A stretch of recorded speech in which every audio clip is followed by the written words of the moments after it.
Hi friends, welcome to Amudha Radha kitchen. இன்றைக்கி நம்ம potato வச்சு சிம்பிளாக ஒரு ஸ்நாக்ஸ் ஐட்டம் தான் நம்ம பார்க்க போகிறோம். வாங்க வீடியோக்குள்ளே போகலாம்.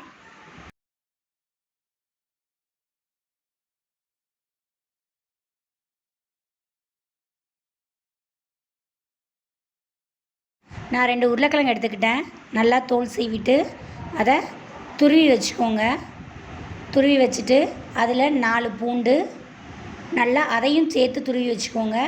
1 ஸ்பூன் மிளகுத்தூள், 1 ஸ்பூன் மிளகாய்த்தூள், 1 ஸ்பூன் உப்பு, 2 ஸ்பூன் அரிசி மாவு, 4 ஸ்பூன் மைதா மாவு, அதோட நறுக்கி வச்ச பொடியான வெங்காயத்தையும் நம்ம சேர்த்துக்கணும்.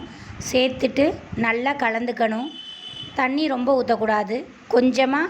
கொஞ்சம் கொஞ்சமாக தண்ணி ஊற்றி நம்ம நல்லா மிக்ஸ் பண்ணிக்கணும். எல்லா இடமும் படுற மாதிரி நல்லா கலந்து விட்டுக்கணும். ஒன்றோட ஒன்று நல்லா சேர்கிற மாதிரி கலந்துக்கோங்க.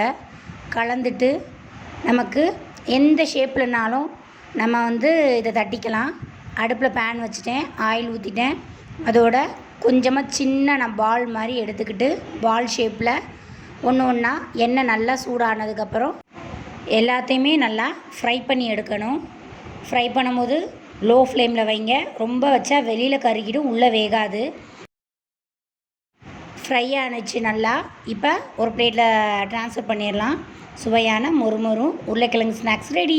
இந்த வீடியோ உங்களுக்கு பிடிச்சிருந்துச்சின்னா லைக் பண்ணுங்கள், ஷேர் பண்ணுங்கள், கமெண்ட் பண்ணுங்கள். மறக்காமல் சப்ஸ்கிரைப் பண்ணுங்கள். பக்கத்தில் பெல் ஐக்கானை கிளிக் பண்ணுங்கள். பாய்.